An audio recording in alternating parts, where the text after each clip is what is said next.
A manhã havia começado como tantas outras na fazenda Santa Rita, com o canto dos galos rasgando o véu da madrugada e o cheiro de terra molhada subindo do solo como uma oração silenciosa aos céus. Thomas Henrique acordou antes do sol nascer, como sempre fez durante toda a sua vida, e seus pés descalços tocaram o chão de madeira gasta da casa que seu avô construiu com as próprias mãos há mais de 70 anos. Ele não sabia, enquanto vestia sua camisa xadrez desbotada e calçava as botas que carregavam a história de 1000 caminhadas pelos pastos e plantações, que aquele dia marcaria um divisor de águas não apenas em sua vida, mas na história de todos aqueles que um dia foram julgados pela aparência simples e pelo cheiro honesto do trabalho duro. A carta havia chegado uma semana antes, com papel timbrado e palavras formais demais para o gosto de um homem acostumado com acordos selados no aperto de mão e promessas cumpridas sob o olhar de Deus. Reunião extraordinária de acionistas, dizia o documento, e Thomas sabia exatamente o que aquilo significava. Problemas, mudanças, talvez até o fim de uma parceria que ele cultivara com o mesmo cuidado com que plantava suas sementes. Mas ele não era homem de fugir de tempestades, e por isso, naquela manhã, pegou sua velha caminhonete e dirigiu pelas estradas de terra até chegar à cidade grande, onde arranha-céus perfuravam as nuvens como lanças de concreto e vidro, e onde pessoas corriam de um lado para outro sem nunca parar para sentir o cheiro da chuva ou observar o voo dos pássaros. O prédio da Megacorp se erguia no centro financeiro como um monumento à ambição humana, todo espelhado e reluzente, refletindo o céu, mas nunca conseguindo tocá-lo verdadeiramente. Thomas estacionou sua caminhonete entre carros importados que valiam mais que 5 anos de sua colheita. E quando desceu do veículo, sentiu os olhares de seguranças e executivos que passavam, olhares que diziam claramente que ele não pertencia àquele mundo de gravatas de seda e reuniões intermináveis. O porteiro o observou com desconfiança, talvez pensando que aquele homem de botas sujas e camisa simples havia se enganado de endereço. Mas Thomas apenas mostrou sua convocação e seguiu para os elevadores, onde uma música suave e sem alma tocava enquanto os andares subiam rapidamente, levando-o cada vez mais longe do chão firme que conhecia, cada vez mais perto daquele mundo artificial onde números em planilhas importavam mais que o suor derramado na terra. Quando as portas se abriram, no 42º andar, ele foi recebido por corredores largos, revestidos de mármore italiano, onde cada passo ecoava como um tambor anunciando sua chegada, e quadros abstratos que não faziam sentido algum para seus olhos acostumados com a beleza simples de um pôr-do-sol sobre o milharal decoravam paredes brancas demais, limpas demais, sem alma demais. A secretária que o recebeu na recepção olhou-o de cima a baixo com um sorriso que não chegava aos olhos, um sorriso profissional e vazio como uma casa abandonada, e indicou-lhe onde esperar enquanto preparavam a sala.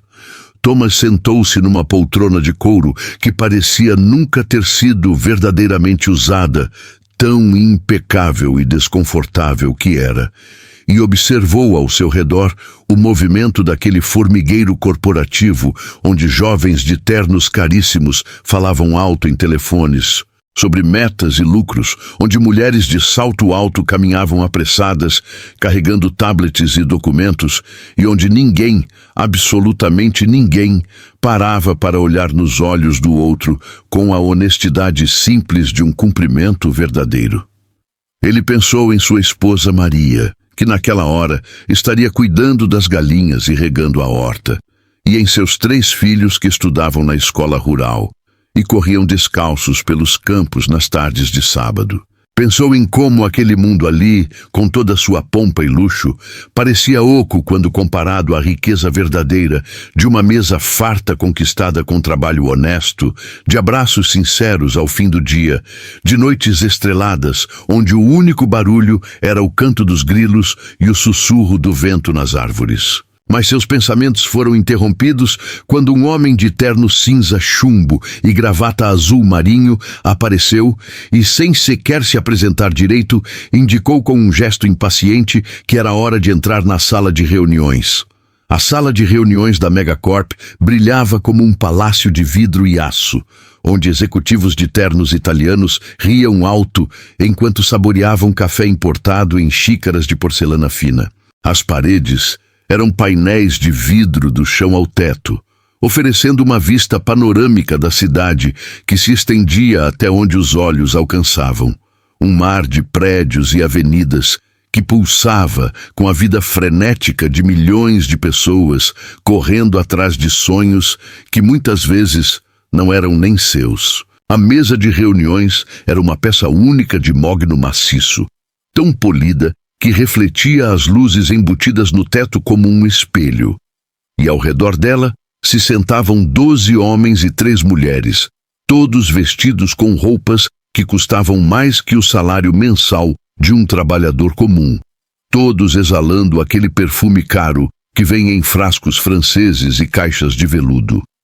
Mas naquele dia, entre tapetes persas que pareciam obras de arte e quadros abstratos que custavam fortunas, mas não diziam nada sobre a condição humana, um homem vestindo camisa xadrez desbotada e botas empoeiradas caminhava devagar pelo corredor de mármore, carregando nos ombros calejados não apenas a poeira das estradas de terra que percorrera naquela manhã, mas o peso de gerações inteiras que cultivaram a terra com as próprias mãos, que dobraram as costas sob o sol escaldante para arrancar da terra o pão de cada dia, que conheceram a alegria de ver a semente germinar e a dor de perder colheitas, inteiras para a seca ou para as pragas. Quando Thomas Henrique abriu aquela porta envidraçada, com maçaneta de metal polido, que parecia nunca ter conhecido o toque de mãos calejadas, o perfume caro do ambiente se chocou violentamente com o cheiro honesto de trabalho duro que emanava de sua pele queimada pelo sol, criando um contraste tão marcante quanto óleo e água tentando se misturar. O ar-condicionado mantinha a temperatura da sala em exatos 21 graus Celsius. Mas Thomas sentiu um frio diferente. O frio que vem não da temperatura, mas da frieza humana, do julgamento silencioso, do preconceito que se esconde atrás de sorrisos educados e cumprimentos formais. Enquanto olhares atravessados começaram a cortar o ar como facas invisíveis, ele pode sentir cada par de olhos medindo-o, pesando-o, julgando-o, concluindo rapidamente que aquele homem não pertencia àquele ambiente de poder e dinheiro.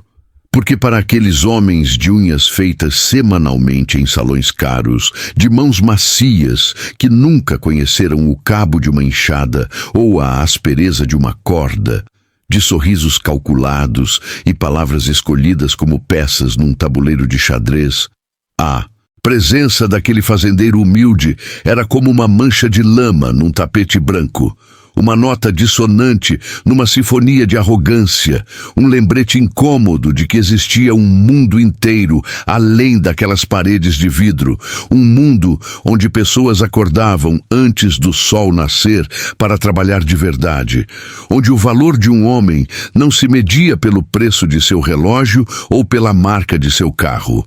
Thomas sentiu o peso daqueles olhares como pedras sendo empilhadas sobre seus ombros, mas manteve a cabeça erguida com a dignidade silenciosa de quem não tem nada a esconder, nem nada a provar além de sua própria verdade.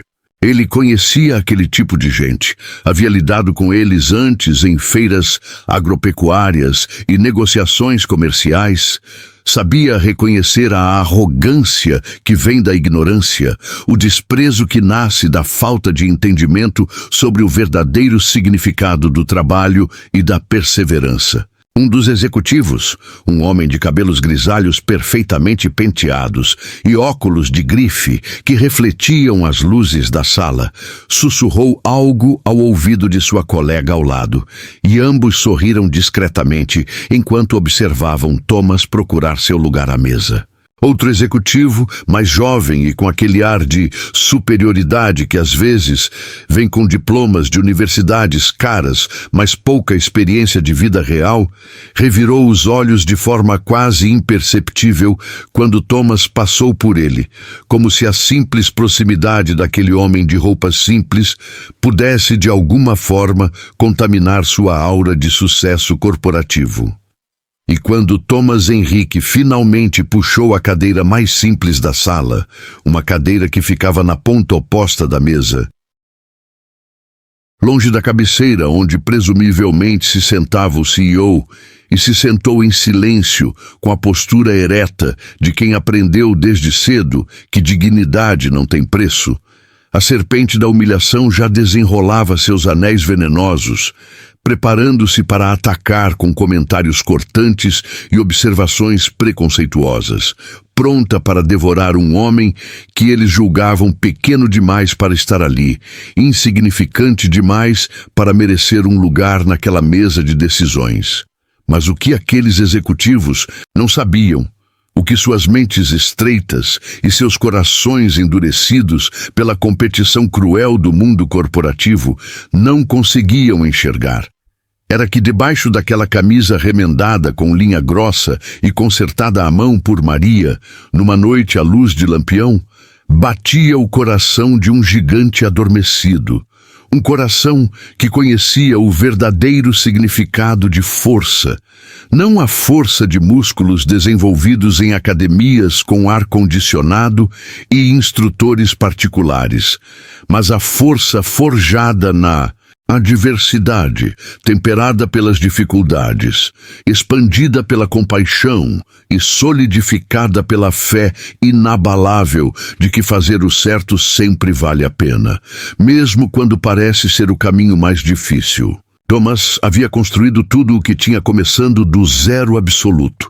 Filho de agricultores que mal sabiam ler e escrever, mas que entendiam as lições mais importantes da vida. Aquelas que não vêm em livros didáticos, mas na observação dos ciclos da natureza, no respeito aos mais velhos, na solidariedade com os vizinhos em tempos de dificuldade. Ele havia trabalhado desde os 6 anos de idade, ajudando o pai a plantar feijão e milho num pedaço pequeno de terra arrendada, acordando enquanto as estrelas ainda brilhavam no céu para ordenhar vacas antes de caminhar 5 quilômetros até a escola rural. Havia conhecido a fome de verdade, não aquela fome estética de dietas da moda, mas a fome que dói na barriga e enfraquece as pernas. A fome que ensina gratidão por cada grão de arroz no prato. Com 16 anos, quando perdeu o pai num acidente com o trator velho que havia comprado usado e que não tinha os equipamentos de segurança adequados, Thomas precisou assumir a responsabilidade de cuidar da mãe doente e dos 4 irmãos mais novos. Foram anos de luta que pareciam não ter fim, trabalhando como diarista em fazendas vizinhas durante o dia e estudando à noite sob a luz fraca de uma lamparina, economizando cada centavo como se fosse o último, sonhando com o dia em que teria terra própria e não precisaria mais pagar renda a ninguém. Aos 22 anos, casou-se com Maria, a filha do dono da venda do povoado, uma moça de sorriso fácil e coração ainda mais generoso, que acreditou nele quando poucos acreditavam, que topou dividir uma vida de incertezas e dificuldades, porque viu naquele jovem de mãos calejadas algo que os outros não conseguiam ver: integridade, determinação e uma bondade genuína que o mundo moderno parecia ter esquecido que existia. Juntos, Thomas e Maria compraram seu primeiro pedaço de terra, com um empréstimo que levaria 20 anos para pagar. 10 alqueires de solo pedregoso e declive que ninguém mais queria, mas que eles transformaram com trabalho árduo e inteligente em terra produtiva. Não foi fácil, nunca é para quem começa de baixo, mas Thomas tinha aprendido com seu pai que a terra recompensa quem a respeita, e por isso ele estudou técnicas de conservação do solo, rotação de culturas, adubação orgânica, tudo por conta própria em livros velhos que comprava em sebos ou pedia emprestado na biblioteca municipal. Os anos foram passando e a pequena propriedade foi crescendo, não por sorte ou atalhos, mas pela combinação de trabalho duro, decisões inteligentes e uma ética inabalável de sempre cumprir a palavra dada. Quando vizinhos enfrentavam dificuldades, Thomas era o primeiro a oferecer ajuda, emprestando equipamentos sem cobrar, doando sementes para quem havia perdido a colheita, ensinando técnicas que havia aprendido a quem quisesse aprender. Ele entendia que prosperidade verdadeira não se constrói sozinho, mas em comunidade, e que ajudar os outros a subir não significava que ele teria que descer. Com o tempo, sua fazenda Santa Rita tornou-se referência na região, não apenas pela produtividade, mas pela forma como era administrada, com respeito aos funcionários que eram tratados como família, com práticas sustentáveis que preservavam o meio ambiente, com projetos sociais que beneficiavam toda a comunidade. E foi exatamente essa reputação que chamou a atenção da Megacorp há alguns anos, quando a empresa decidiu expandir suas operações no setor agroindustrial e procurava fornecedores confiáveis que pudessem garantir qualidade e volume de produção. O primeiro contrato foi modesto, mas Thomas cumpriu cada cláusula com precisão cirúrgica, entregando no prazo com qualidade superior ao esperado, e sempre com aquela honestidade que parecia cada vez mais rara no mundo dos negócios. Os contratos foram aumentando, a parceria se fortalecendo e a Fazenda Santa Rita se tornou um dos principais fornecedores da Megacorp na região, responsável por uma fatia significativa da matéria-prima que a empresa processava em suas fábricas modernas e vendia em supermercados de todo o país. Mas o que nenhum daqueles executivos sentados ao redor daquela mesa de mogno sabia, o que não estava escrito em nenhum dos relatórios que liam em suas telas de tablet, ou nos gráficos coloridos que apresentavam em suas reuniões estratégicas, era que Thomas Henrique não era apenas um fornecedor entre tantos outros.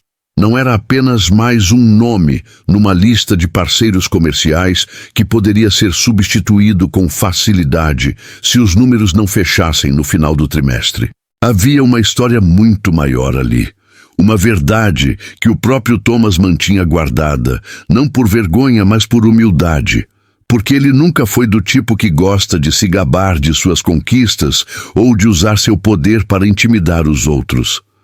E enquanto ele se sentava naquela cadeira simples, ouvindo o burburinho das conversas superficiais ao seu redor, comentários sobre férias em ilhas paradisíacas e investimentos em criptomoedas, enquanto observava aqueles homens e mulheres de roupas caras mexendo em celulares de última geração e bebericando café especial trazido diretamente da Colômbia em grãos selecionados, o silêncio daquele fazendeiro humilde não era medo de estar num ambiente que não conhecia ou insegurança por estar cercado de gente que falava uma linguagem corporativa cheia de termos em inglês e siglas complicadas. Não. O silêncio de Thomas Henrique era a quietude profunda de quem conhece tempestades e sabe exatamente quando elas vão rugir. Era a calma do oceano antes do tsunami, a pausa do ar antes do trovão partir o céu em dois. Era o silêncio de um homem que havia enfrentado adversidades que aqueles executivos de unhas feitas nem conseguiriam imaginar, que havia sobrevivido a secas devastadoras quando o céu se fechava por meses e a terra rachava como pele ressecada, que havia superado pragas que destruíram plantações inteiras e doenças que dizimaram rebanhos, que havia atravessado crises econômicas que quebraram fazendeiros muito maiores e mais estabelecidos que ele. Era o silêncio de quem aprendeu desde cedo que palavras precipitadas são como tiros no escuro, que podem acertar o alvo errado e causar danos irreparáveis, e que a verdadeira força não está em gritar mais alto ou em tentar impressionar os outros com discursos empolados, mas em saber a hora certa de falar e a forma certa de agir. Thomas havia aprendido com seu avô, um homem sábio que viveu 97 anos e viu de tudo um pouco neste mundo, que o homem que sabe quando calar tem poder sobre o homem que não sabe quando parar de falar, e que águas profundas correm em silêncio, enquanto águas rasas fazem barulho com qualquer pedra. E ali, naquela sala onde a arrogância era tão densa que quase podia ser tocada, onde o preconceito pairava no ar como uma nuvem tóxica, Thomas escolheu o silêncio não como rendição, mas como estratégia, não como fraqueza, mas como preparação para o momento certo de agir. Ele observou cada rosto ao redor daquela mesa, com a atenção silenciosa de um agricultor que observa as nuvens antes de decidir se é dia de plantar, estudando expressões, medindo intenções, entendendo que havia ali uma dinâmica de poder que ia muito além do que estava escrito na convocação formal da reunião. Percebeu a forma como alguns executivos se posicionavam mais próximos ao CEO, competindo pela atenção e aprovação dele, como filhotes competem pela atenção da mãe. Notou como outros se mantinham estrategicamente neutros, com expressões cuidadosamente controladas que não revelavam alianças ou oposições, e identificou aqueles poucos que pareciam genuinamente desconfortáveis com o clima de tensão e preconceito que começava a dominar o ambiente. Thomas conhecia gente, havia aprendido a ler pessoas, não em cursos de psicologia organizacional ou workshops de inteligência emocional, mas na vida real, negociando com atravessadores que tentavam enganá-lo nos preços, lidando com fiscais corruptos que pediam propina disfarçada de taxa extraordinária, enfrentando políticos mentirosos que prometiam tudo em época de eleição e desapareciam depois que os votos eram contados. Ele sabia reconhecer honestidade num aperto de mão e falsidade num sorriso largo demais. Sabia distinguir respeito genuíno de educação hipócrita. E naquela sala ele não encontrou muito do primeiro, mas abundância do segundo. E então, quando o CEO Márcio Valente entrou na sala como um imperador, entrando em seu salão de audiências, com passos calculados que ecoavam proposital e dramaticamente no piso de mármore, com seu terno feito sob medida que custava mais que 3 meses do salário de um professor, com seu relógio suíço que valia uma pequena fortuna e que ele ajustava frequentemente no pulso, como quem quer ter certeza de que todos notaram sua existência, Thomas sentiu o ar da sala mudar completamente, como quando uma frente fria chega e de repente tudo fica mais pesado, mais denso, mais carregado de eletricidade, prestes a se transformar em raios. Márcio Valente era um daqueles homens que havia nascido em berço de ouro, mas gostava de contar histórias sobre como era self-made, que havia estudado nas melhores escolas que o dinheiro do pai podia pagar. Mas falava como se tivesse conquistado tudo sozinho, que usava termos em inglês mesmo quando havia palavras perfeitas em português, porque achava que isso o fazia parecer mais cosmopolita e sofisticado. Ele olhou para Thomas com aquele olhar que algumas pessoas reservam para coisas que consideram inferiores, um olhar que passeia rapidamente de cima a baixo, medindo e julgando, um olhar que diz claramente o que você está fazendo aqui, sem precisar verbalizar a pergunta. O relógio na parede marcava exatamente 9 horas da manhã, quando o CEO Márcio Valente, com seu relógio suíço de edição limitada, que valia mais que uma colheita inteira de soja, levantou-se da cabeceira da mesa como um rei se preparando para destronar um súdito que ousou pisar em seu castelo sem permissão.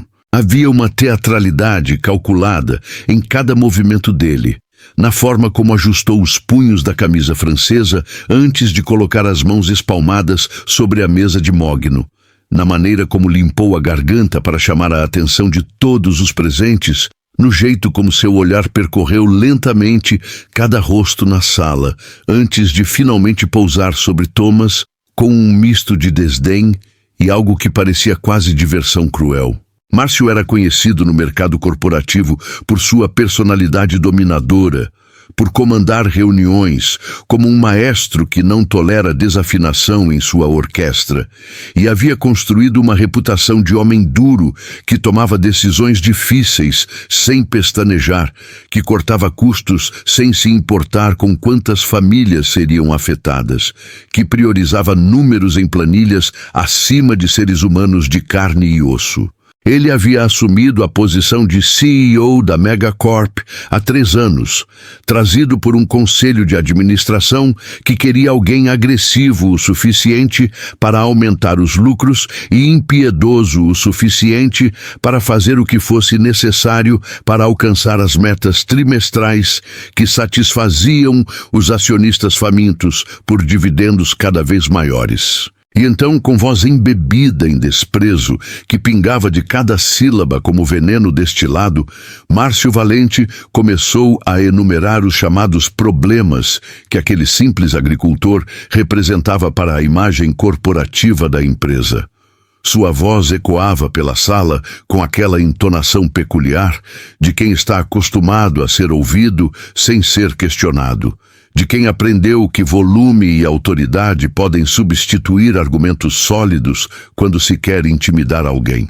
Senhores e senhoras, ele começou com uma pausa dramática. Estamos aqui hoje para discutir um assunto que tem tirado meu sono e que deveria tirar o sono de todos vocês que se preocupam com o futuro desta corporação. Temos em nossa cadeia de fornecedores um elemento que, embora possa ter sido útil no passado, quando éramos uma empresa menor e menos sofisticada, agora representa um problema significativo para nossa imagem de marca e nossa estratégia de expansão internacional. Ele fez outra pausa. Dessa vez, olhando diretamente para Thomas com um sorriso que não tinha absolutamente nada de amigável. Um sorriso que era pura crueldade disfarçada de profissionalismo. Este senhor aqui, ele disse apontando para Thomas, como se estivesse identificando uma mancha numa parede recém-pintada. Este fornecedor de quem estou falando é exatamente o tipo de parceiro que precisamos substituir urgentemente se quisermos ser levados a sério no mercado global. E então, Márcio começou a disparar palavras como flechas envenenadas, acusações que saíam de sua boca com a precisão calculada de alguém que havia preparado aquele discurso com antecedência, que havia ensaiado cada frase para causar o máximo impacto e humilhação possível. Falou sobre contratos supostamente quebrados, citando cláusulas e números que qualquer um que conhecesse a verdade saberia que eram distorções completas da realidade, mencionando atrasos em entregas que nunca haviam acontecido, mas que ele apresentava como fatos consumados, apoiado em relatórios que provavelmente havia fabricado especialmente para aquela reunião. Discorreu longamente sobre prazos perdidos que custaram à empresa milhões em oportunidades perdidas, inventando histórias sobre clientes internacionais que teriam cancelado pedidos devido à suposta incompetência daquele fornecedor rural que não tinha a menor noção de como funcionavam os negócios no século XXI. Criticou aspectos técnicos da produção usando terminologia complexa que ele sabia que soaria impressionante para os outros executivos, mas que qualquer agricultor experiente reconheceria como absurdo completo, falando sobre índices de produtividade e padrões de qualidade que supostamente não estavam sendo atingidos, sobre certificações internacionais que alegadamente estavam em risco por causa da associação da empresa com fornecedores que não atendiam aos padrões esperados por parceiros comerciais estrangeiros exigentes. E não é apenas uma questão de números, senhores. Márcio continuou com aquele ar de quem está prestes a revelar o argumento definitivo que não deixa espaço para contestação. É também uma questão de imagem e posicionamento estratégico de marca. Quando nossos clientes internacionais, quando investidores sofisticados de fundos de investimento europeus e asiáticos fazem suas due diligences antes de fechar negócios conosco, o que eles encontram? Encontram que nossa cadeia de suprimentos ainda inclui fornecedores antiquados, que trabalham com métodos ultrapassados, que não têm a menor noção de sustentabilidade moderna, que não entendem conceitos básicos de ESG e responsabilidade corporativa. Ele pausou novamente, dessa vez caminhando lentamente ao redor da mesa como um promotor de acusação circulando o réu no tribunal, e continuou com voz ainda mais carregada de condenação. Estamos falando de incompetência rural. Senhores, daquele tipo de mentalidade tacanho que acredita que fazer as coisas do jeito que sempre foram feitas é suficiente, que não entende que o mundo mudou, que os mercados evoluíram, que precisamos de parceiros que estejam à altura de nossa visão corporativa e não de agricultores de meia tigela, que mal sabem usar um computador e que provavelmente nunca ouviram falar em blockchain, agricultura de precisão com drones e satélites, ou análise de Big Data aplicada à produção agrícola. Enquanto Márcio Valente destilava seu veneno verbal com aquela eloquência cruel de quem aprendeu a usar palavras como armas, os outros executivos se entreolhavam com sorrisos cúmplices que diziam tudo sobre o tipo de cultura corporativa que havia sido cultivada ali sob sua liderança. Alguns até soltando risadinhas abafadas que ecoavam pela sala, como corvos sobre um campo de batalha, abutres circulando uma presa ferida, predadores sentindo o cheiro de sangue e se preparando para participar do festim.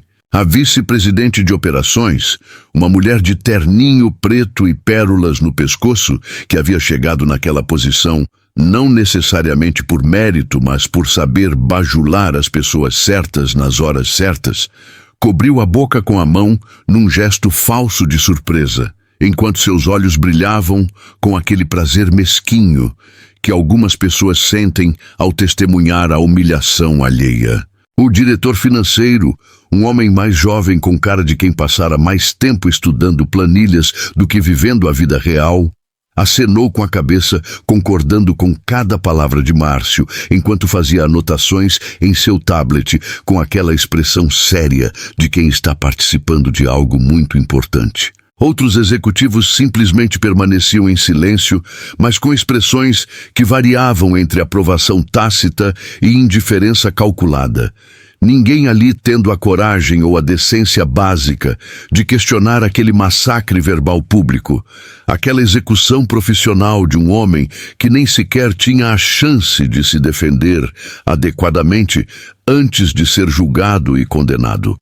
Mas Thomas permanecia imóvel em sua cadeira, com os olhos fixos na mesa de mogno polida, onde podia ver seu próprio reflexo distorcido, suas mãos calejadas descansando tranquilamente sobre as pernas, enquanto respirava fundo e cadenciado, usando a técnica que havia aprendido ainda criança, quando seu avô lhe ensinara que homem de verdade não deixa a raiva comandar suas ações, mas aprende a transformar a tempestade interior em chuva que rega decisões sábias. Enquanto as acusações e insultos continuavam voando ao seu redor como granizo numa tempestade de verão, memórias começaram a inundar sua mente como um rio transbordando suas margens após dias de chuva forte, levando-o de volta através dos anos até momentos que haviam moldado quem ele era e o que representava.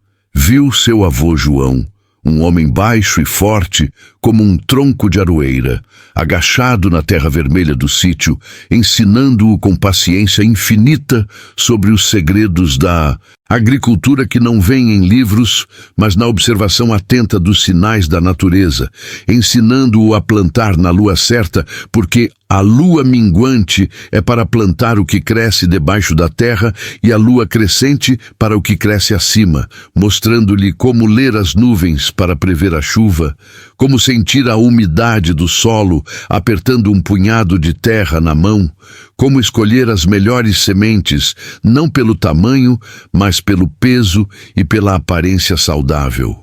Viu seu pai Roberto, homem de poucas palavras, mas de ações que falavam mais alto que qualquer discurso, construindo cercas sob o sol escaldante de meio-dia, quando o termômetro marcava 40 graus à sombra e não havia sombra para se abrigar, cravando mourões na terra dura e esticando arame farpado com mãos que sangravam, mas nunca paravam, porque havia trabalho a ser feito e família para alimentar. Lembrou-se das costas curvadas do pai contra o horizonte dourado do entardecer, da camisa ensopada de suor, que parecia uma segunda pele grudada no corpo magro, mas forte, do jeito como ele parava de vez em quando para limpar a testa com o braço e olhar para o trabalho feito com aquele orgulho silencioso de quem sabe que está construindo algo que vai durar, que vai servir de base para que os filhos tenham uma vida um pouco melhor que a sua. Ouviu novamente a voz de sua mãe Rosa, doce como mel de abelha silvestre, embalando sonhos em cantigas simples, enquanto costurava roupas à luz fraca do lampião de querosene, nas noites longas, quando não havia dinheiro para pagar a conta de luz, cantando aquelas músicas antigas que sua própria mãe havia lhe ensinado, canções sobre esperança e fé, sobre plantar e colher, sobre o rio que corre para o mar e sempre encontra seu caminho, não importa quantas pedras tentem bloqueá-lo. Essas memórias não vinham como fragmentos aleatórios, mas como uma narrativa completa, uma história de gerações que haviam enfrentado adversidades inimagináveis e sobrevivido não por serem mais fortes fisicamente ou mais inteligentes academicamente que outros, mas por terem algo que nenhum diploma universitário pode ensinar e nenhuma quantia de dinheiro pode comprar. Resiliência forjada na luta diária, integridade mantida mesmo quando ninguém estava olhando, dignidade preservada mesmo nos momentos mais difíceis, quando teria sido mais fácil desistir ou tomar atalhos desonestos. Thomas pensou em todas as vezes que havia sido subestimado por usar roupas simples, todas as ocasiões em que pessoas haviam julgado seu valor pelo sotaque caipira e pelas mãos calejadas, sem sequer tentar conhecer quem ele realmente era por dentro. Todas as situações em que precisara provar sua competência 10 vezes mais que outros, apenas porque vinha de origem humilde e não tinha sobrenome importante ou conexões poderosas, abrindo portas. E enquanto essas lembranças percorriam sua consciência como um filme sendo projetado em sua mente, algo começou a mudar na atmosfera da sala. Uma mudança sutil, mas perceptível, como quando a pressão do ar cai antes de uma tempestade e os animais ficam inquietos, sentindo que algo grande está prestes a acontecer. Então, Márcio Valente cometeu o erro fatal. O erro que selaria seu destino e transformaria aquela reunião de humilhação, planejada em um momento de justiça poética, que seria lembrado por todos os presentes pelo resto de suas vidas. No auge de sua arrogância, inchado pelo poder temporário de sua posição e embriagado pela própria eloquência venenosa, ele proferiu as palavras que cruzaram a linha do aceitável e adentraram território onde até mesmo os executivos mais bajuladores começaram a se sentir desconfortáveis. Francamente, senhores, precisamos parar de ter pena desse tipo de gente e tomar decisões baseadas em racionalidade corporativa. Gente como ele deveria saber seu lugar, deveria entender que existem limites para onde pessoas de sua categoria podem chegar no mundo dos negócios modernos. O silêncio que se seguiu a essas palavras foi diferente do silêncio anterior.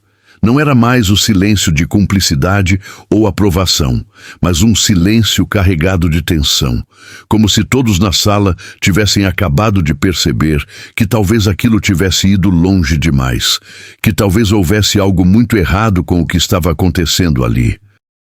Porque naquele momento exato, como se um interruptor tivesse sido acionado em algum lugar profundo de sua alma, Thomas Henrique ergueu o rosto lentamente, tão lentamente que o movimento parecia acontecer em câmera lenta, e quando seus olhos finalmente encontraram os de Márcio Valente, não havia mais neles a humildade paciente do homem que aceita injustiças em silêncio. Não havia mais a resignação do oprimido que abaixa a cabeça diante do opressor. Não, o que brilhava naqueles olhos escuros era a força ancestral de quem venceu secas devastadoras que mataram o gado e racharam a terra.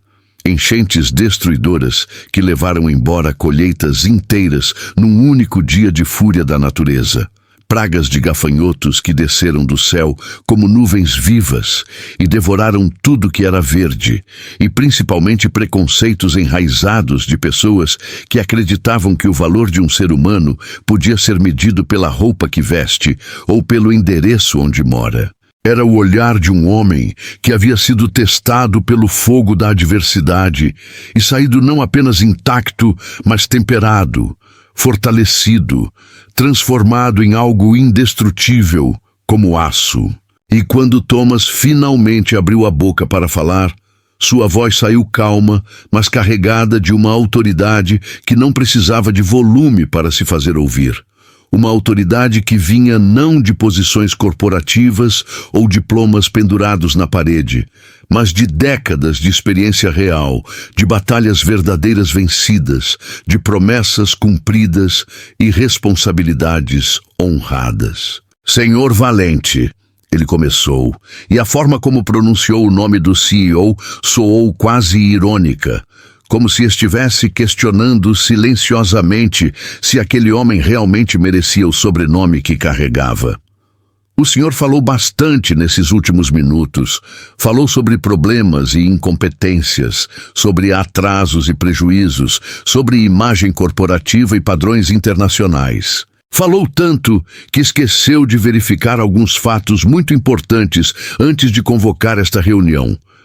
O tom era tranquilo, mas havia nele uma firmeza que fez o salão inteiro emudecer instantaneamente, como se alguém tivesse pressionado o botão de mudo num aparelho de som. Os executivos que segundos antes estavam sorrindo e cochichando, agora estavam completamente silenciosos, sentindo que algo estava mudando no equilíbrio de poder daquela sala, mas ainda não entendendo exatamente o que era. Thomas continuou, sua voz ganhando corpo e presença a cada palavra. O senhor falou sobre contratos quebrados, mas os registros mostram que nos últimos 5 anos, desde que comecei a fornecer para esta empresa, nunca houve um único atraso em minhas entregas. Nenhum único. Podem verificar nos arquivos, nos relatórios de logística, nos documentos de recebimento assinados pelos seus próprios funcionários. O senhor falou sobre padrões de qualidade não atingidos, mas esqueceu de mencionar que minha produção tem índices de aprovação de 98%, 2 pontos acima da média nacional e 4 pontos acima da exigência contratual. O senhor falou sobre incompetência rural e métodos ultrapassados, mas parece não saber que minha fazenda foi certificada internacionalmente por 3 organizações diferentes de agricultura sustentável, que utilizamos tecnologia de ponta em monitoramento por satélite e drones, e que servimos de modelo para programas de extensão universitária que trazem estudantes de agronomia para aprender técnicas de produção eficiente e ambientalmente responsável.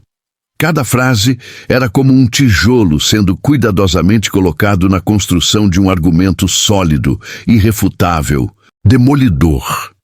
O rosto de Márcio Valente começou a mudar de cor, o vermelho arrogante da certeza sendo lentamente substituído por um tom mais pálido da dúvida. Mas ele ainda tentava manter a compostura, ainda acreditava que sua posição lhe dava imunidade contra qualquer contestação. Senhor, ele começou a dizer com aquele tom condescendente de quem está prestes a colocar alguém em seu lugar. Mas Thomas levantou a mão num gesto simples que, de alguma forma, carregava mais autoridade que qualquer grito.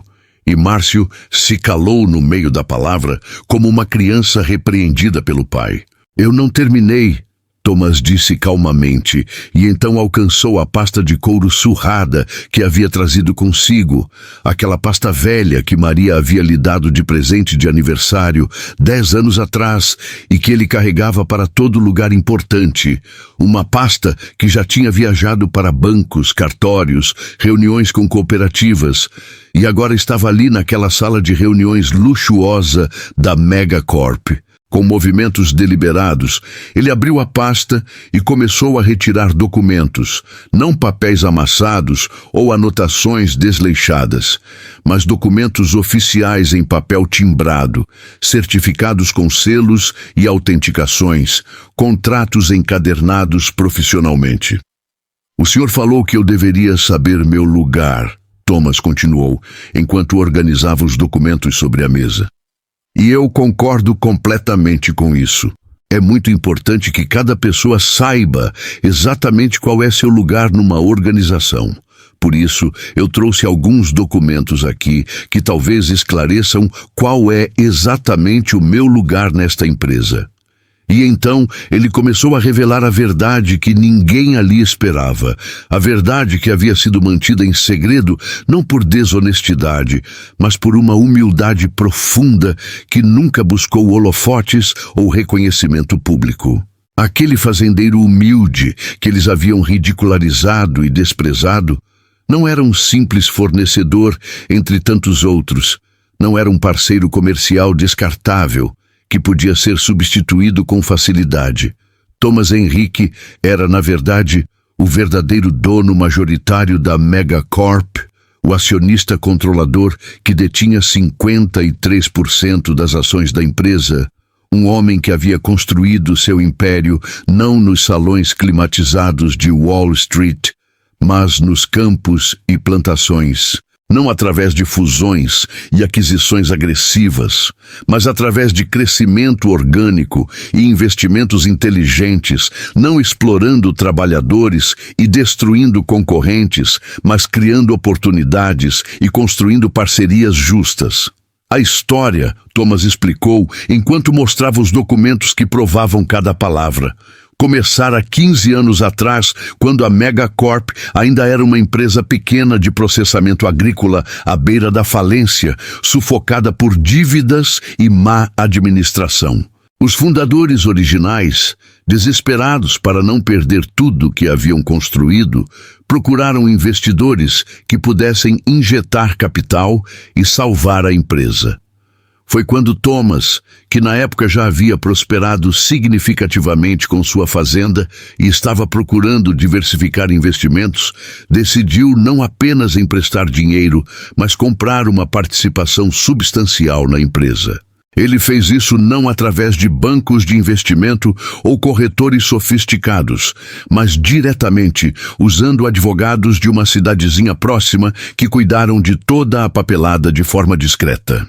Ao longo dos anos seguintes, enquanto a empresa se recuperava e crescia, Thomas foi aumentando sua participação acionária sempre que surgiam oportunidades, comprando ações de sócios que queriam sair, reinvestindo dividendos, até que eventualmente se tornou o maior acionista individual, o controlador de fato da corporação.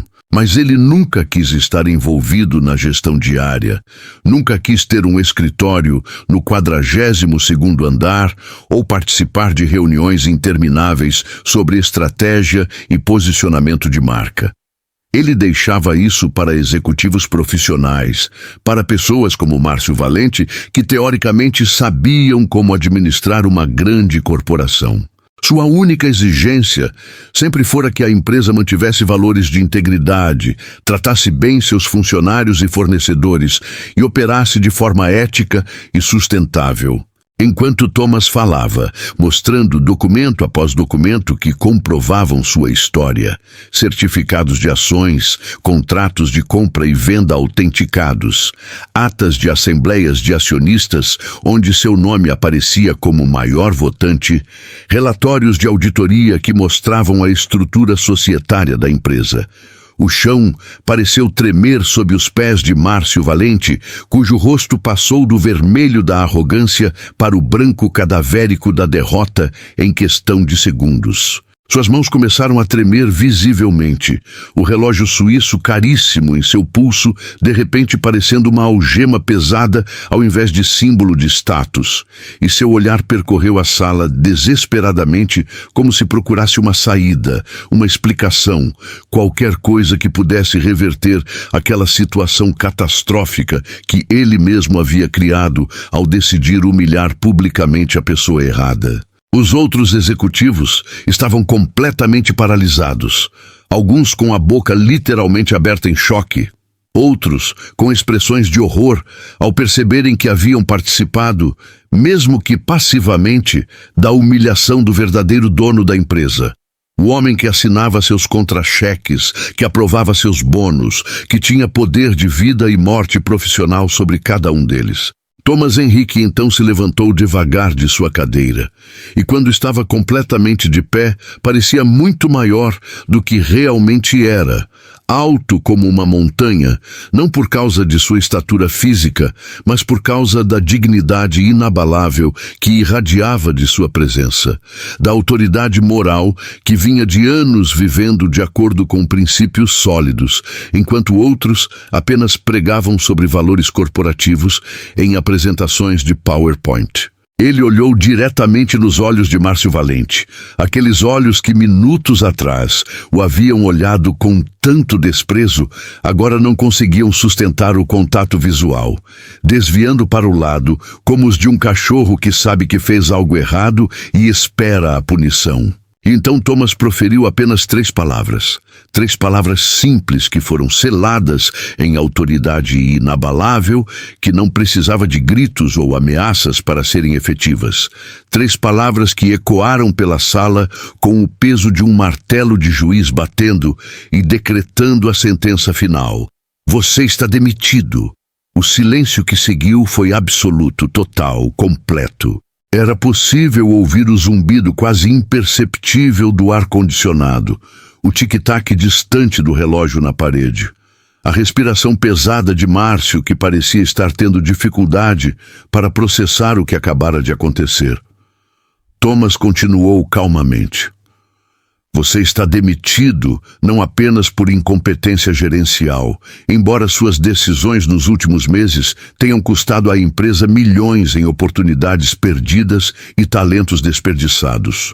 Você está demitido não apenas por criar um ambiente de trabalho tóxico, baseado em medo e bajulação, ao invés de respeito e colaboração, embora isso, por si só, já fosse motivo suficiente. Você está demitido principalmente por demonstrar aqui hoje uma falta total de caráter, por revelar que acredita que algumas pessoas são intrinsecamente superiores a outras por causa de roupas caras e diplomas pendurados na parede, por mostrar que seu julgamento não é baseado em mérito e resultados, mas em preconceitos e aparências superficiais. Essa não é a cultura que eu quero para minha empresa. Esse não é o exemplo que deve ser dado para os funcionários que acordam cedo todos os dias e trabalham duro para fazer esta organização funcionar. Thomas então virou-se para os outros executivos que permaneciam em estado de choque ao redor da mesa. E sua voz ganhou um tom diferente, não mais de confronto, mas de ensino, como um pai explicando uma lição importante para filhos que cometeram um erro sério, mas ainda podem aprender. Eu construí esta empresa, investindo na terra e nas pessoas, acreditando que sucesso verdadeiro não é medido apenas em números numa planilha, mas em vidas melhoradas, em comunidades fortalecidas, em valores preservados. Trabalhei como fornecedor da própria empresa que possuo, porque queria entender cada etapa do processo, porque queria manter contato com a realidade do trabalho que sustenta este negócio, porque nunca quis me tornar o tipo de executivo que perde a conexão com as raízes e começa a acreditar que sua importância vem do cargo e não do caráter. Ele pausou, deixando as palavras assentarem, e continuou. Hoje vocês testemunharam o que acontece quando alguém confunde posição temporária com valor permanente, quando se esquece que títulos acadêmicos e ternos caros nunca substituirão o caráter forjado na luta honesta, a integridade construída em decisões difíceis e a humildade que vem de conhecer verdadeiramente de onde viemos e quem realmente somos. E assim, naquela manhã que começara como mais uma reunião corporativa numa sala luxuosa, a dignidade foi devolvida ao seu lugar, não através de vingança ou crueldade, mas através da revelação simples, da verdade e da aplicação justa de consequências merecidas. Márcio Valente saiu daquela sala não como o CEO poderoso que havia entrado, mas como um homem diminuído que aprendeu da forma mais dura possível que humilhar os outros eventualmente resulta em nossa própria humilhação, que julgar pelas aparências é uma armadilha na qual apenas os tolos caem, e que no final das contas, não importa quão alto escalamos na hierarquia corporativa ou social, sempre haverá alguém acima de nós, e é melhor torcer para que essa pessoa tenha mais sabedoria e compaixão do que nós demonstramos quando estávamos em posição de poder sobre outros. O silêncio que tomou conta daquela sala era ensurdecedor, porque não era o vazio da ausência, mas o peso da verdade finalmente revelada. Havia algo de quase palpável naquele momento, como se o próprio ar tivesse se solidificado em torno dos presentes, aprisionando-os em suas cadeiras de couro italiano, forçando-os a testemunhar as consequências de suas próprias ações. As paredes de vidro temperado, que normalmente ofereciam uma vista panorâmica da cidade aos seus pés, pareciam agora espelhos cruéis, refletindo não a paisagem urbana lá fora, mas a paisagem devastada das consciências ali dentro. Márcio recolhia seus pertences com mãos trêmulas e olhos baixos, cada movimento uma confissão silenciosa de culpa e arrependimento. A pasta de couro que antes carregava com tanta pompa agora pesava como chumbo em seus braços, não pelo conteúdo material, mas pelo peso simbólico de tudo que representava. Anos de arrogância destilada, décadas de prepotência cultivada, uma carreira inteira construída sobre a premissa equivocada de que poder e posição conferiam o direito de humilhar os outros. Seus dedos tremiam ao fechar os últimos botões da pasta, e uma gota de suor escorria pela sua têmpora, traindo o pânico que crescia em seu peito como uma planta venenosa.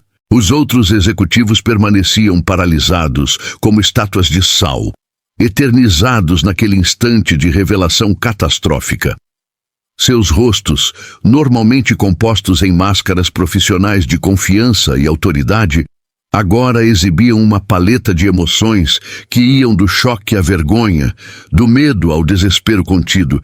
Eram testemunhas involuntárias de que a humilhação que tentaram impor havia se voltado contra eles mesmos como um bumerangue da justiça divina, e essa consciência os consumia por dentro como fogo lento. A ironia da situação não escapava a ninguém. Ali estava um grupo de homens e mulheres que haviam dedicado suas vidas a escalar a pirâmide corporativa, acumulando títulos, certificados e símbolos de status, apenas para descobrir que haviam cometido o erro mais elementar possível. Julgaram um livro pela capa. E não qualquer livro, mas o proprietário da própria editora, o autor da história que todos eles faziam parte, o homem que assinava indiretamente seus contra-cheques e garantia seus privilégios. Thomas ainda estava de pé, uma figura que contrastava dramaticamente com o ambiente opulento ao seu redor. Suas roupas simples, a camisa de flanela desbotada, as calças de trabalho com manchas de terra ainda visíveis nos joelhos, as botas gastas que haviam pisado em incontáveis campos antes de pisar naquele carpete importado, contavam uma história muito diferente daquela que os ternos sob medida dos executivos narravam. Era uma história de autenticidade, de conexão genuína com a terra e com o trabalho que realmente importa, de raízes profundas em solo fértil, de valores sólidos. Ele olhou ao redor daquela sala luxuosa, que agora parecia pequena demais para conter a lição monumental daquele momento. Os quadros abstratos nas paredes, que custavam mais do que muitas famílias ganhariam em uma vida inteira, pareciam absurdamente fúteis diante da verdade nua e crua que acabara de ser revelada. A mesa de reuniões, talhada em madeira nobre e polida até brilhar como espelho, refletia não apenas as luzes do lustre de cristal acima, mas também refletia, metaforicamente, a superficialidade de tudo aquilo.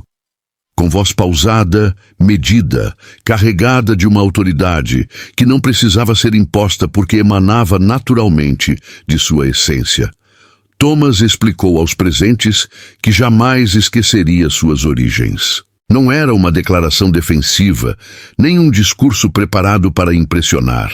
Era simplesmente a verdade, dita com a mesma simplicidade com que se afirma que o sol nasce no leste. Suas palavras ecoavam na sala como sinos em uma catedral vazia, e cada sílaba carregava o peso de décadas de experiência vivida, não apenas observada de longe ou lida em relatórios corporativos. Cada calejadura em suas mãos contava uma história de persistência, explicou ele, erguendo essas mãos diante de todos como quem exibe medalhas de honra conquistadas em batalhas reais. Não eram as mãos macias e perfumadas dos que passam a vida em escritórios climatizados, apertando mãos em almoços de negócios e digitando em teclados ergonômicos. Eram mãos que conheciam o toque áspero da terra, o peso das ferramentas, a temperatura do trabalho sob o sol escaldante e sob a chuva persistente. Cada cicatriz era um capítulo, cada calo era um parágrafo na narrativa de uma vida dedicada não à acumulação egoísta, mas à construção coletiva. Então Thomas começou a contar sua história, não porque precisasse se justificar, afinal, ele não devia satisfação a ninguém naquela sala, mas porque reconhecia uma oportunidade pedagógica rara. Ele falou sobre como construiu seu império não explorando os fracos, mas fortalecendo as comunidades rurais. Não eram palavras vazias de relações públicas ou slogans corporativos desenhados por agências de marketing caras. Era o relato factual de décadas de trabalho árduo, de decisões difíceis tomadas com o coração, de momentos em que o lucro foi deliberadamente sacrificado em nome de princípios maiores.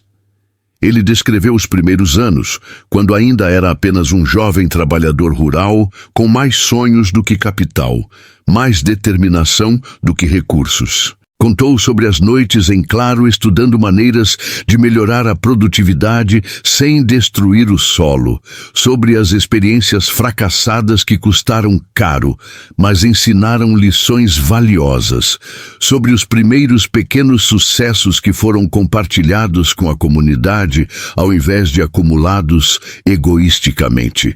Cada conquista era celebrada não como vitória individual, mas como avanço coletivo.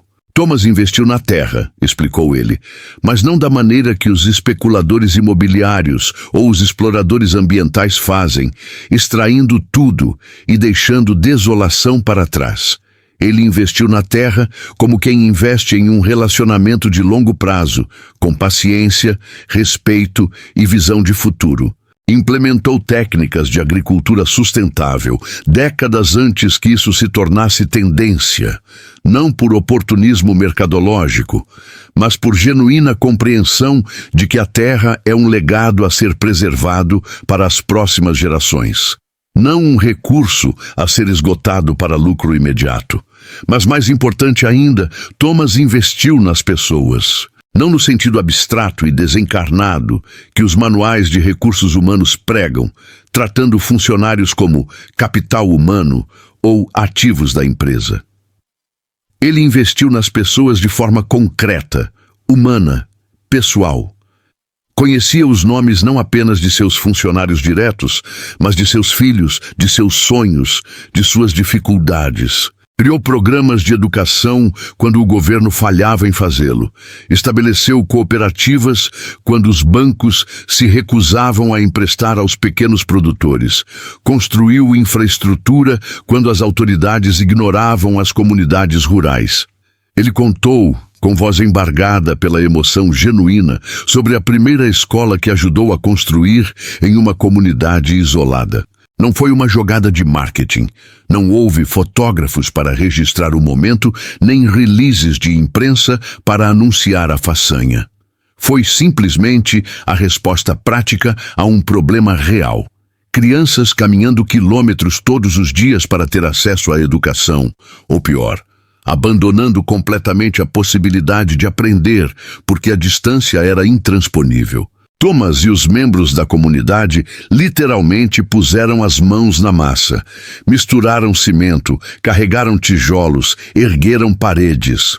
A escola ainda estava lá, funcionando, transformando vidas, muito tempo depois que muitos projetos corporativos de responsabilidade social haviam sido esquecidos. As cooperativas que ele ajudou a estabelecer não eram empreendimentos para extrair lucro dos produtores rurais, mas estruturas genuinamente cooperativas, onde os pequenos agricultores podiam se unir para ter poder de negociação, acesso a melhores preços, capacidade de investimento coletivo.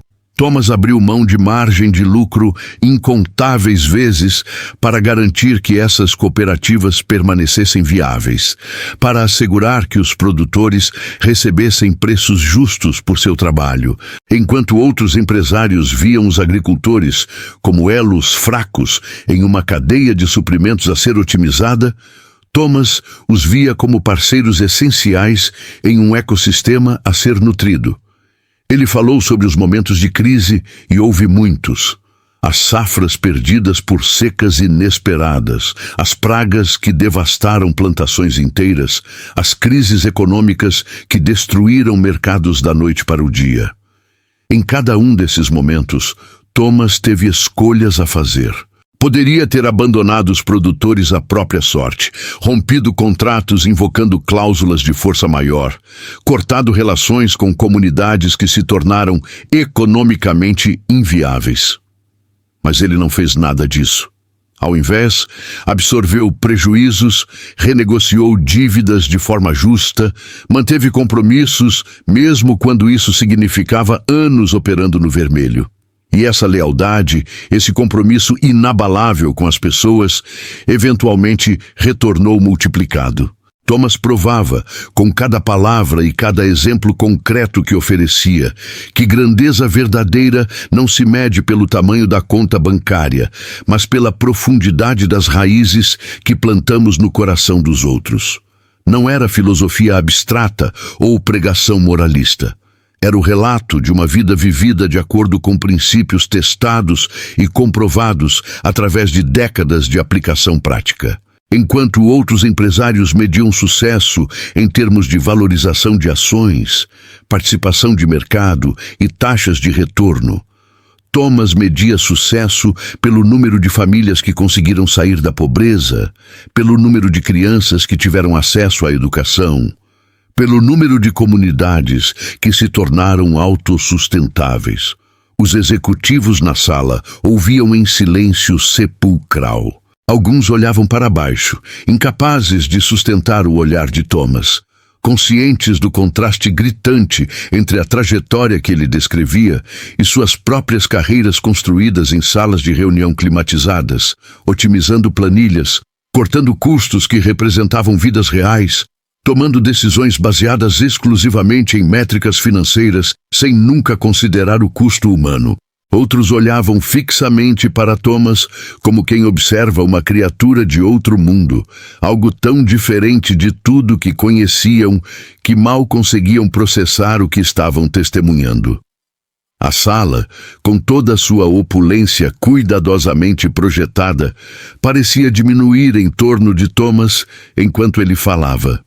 Os símbolos de poder e prestígio que enchiam aquele espaço, os diplomas emoldurados nas paredes, os prêmios de excelência empresarial em suas redomas de vidro, as fotografias com políticos e celebridades, pareciam objetos vazios de significado diante da substância real que Thomas representava. Era como se duas filosofias completamente diferentes de vida e negócios tivessem colidido naquele momento e todos pudessem ver claramente qual delas possuía fundação sólida e qual era apenas fachada brilhante construída sobre areia. Márcio, que agora segurava sua pasta de pertences como uma criança segura um brinquedo quebrado, sentia o peso total de suas escolhas desabando sobre ele.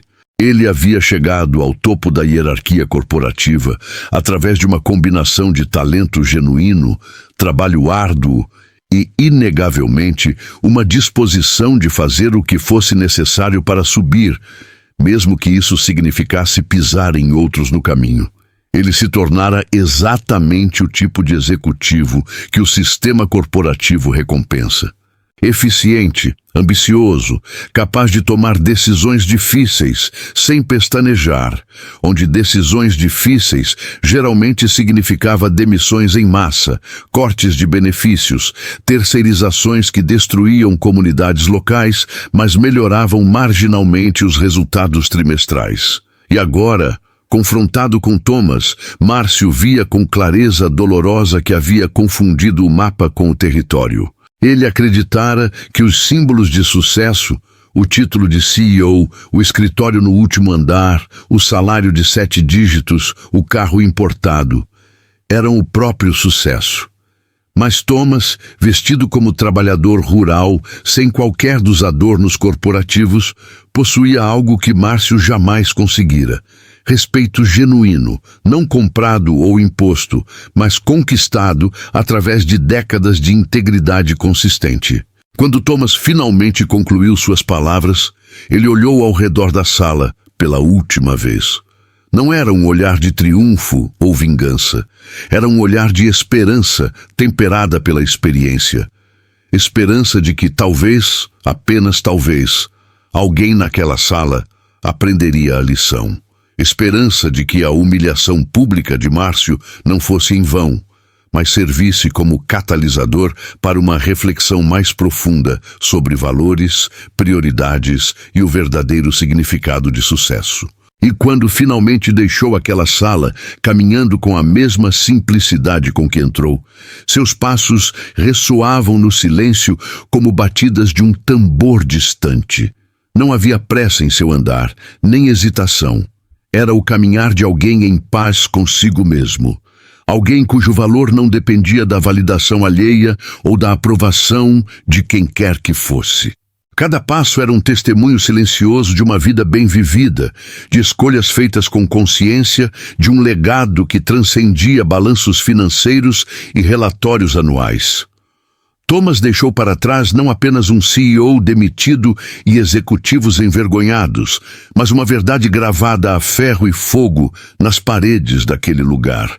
Era uma verdade que não podia ser apagada com tinta fresca ou escondida atrás de novos quadros abstratos caros. Era uma verdade que agora vivia na consciência de cada pessoa que testemunhou aquele momento.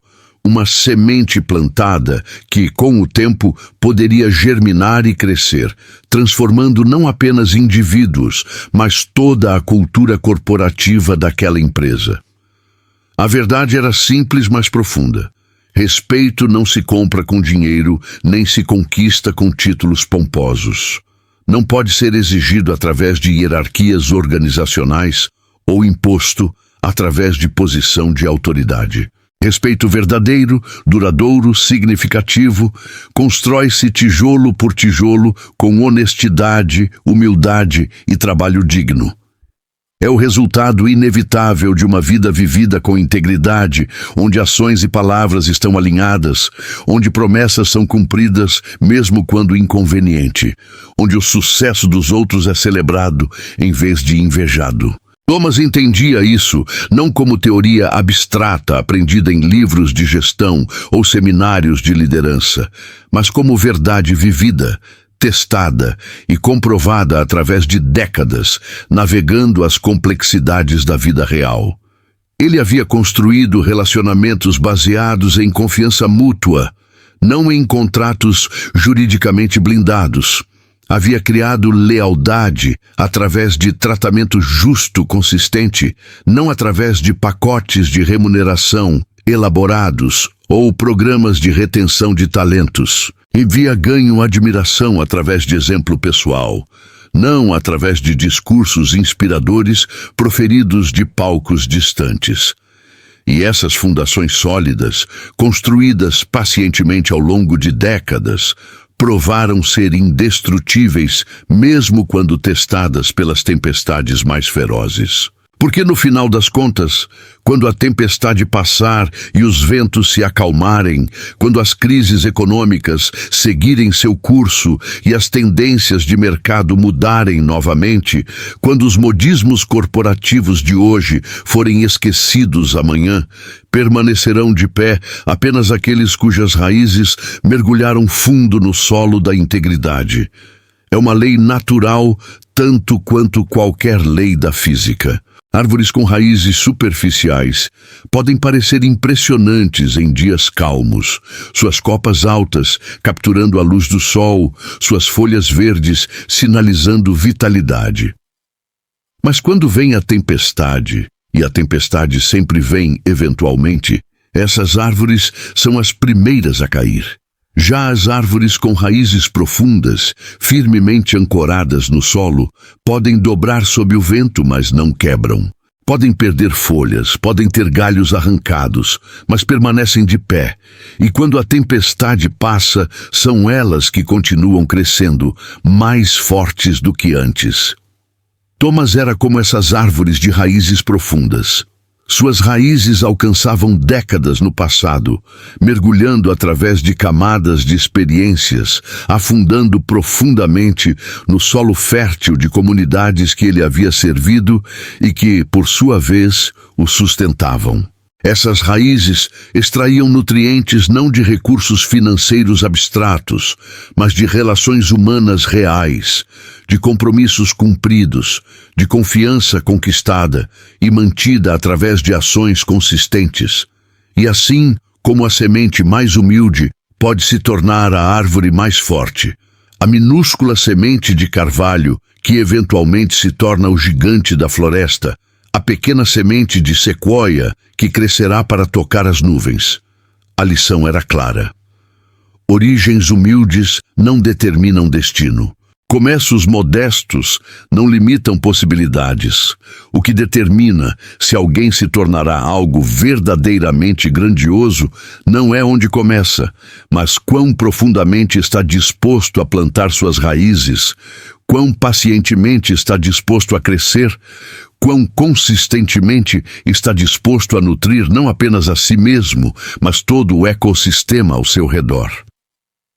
Thomas começou como trabalhador rural, suas mãos sujas de terra, suas costas doloridas de trabalho árduo.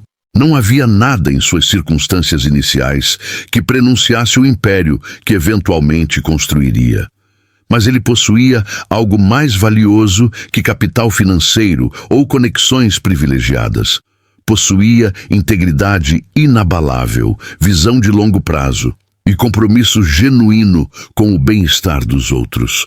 E essas qualidades, cultivadas consistentemente através de décadas, transformaram a semente humilde em árvore poderosa.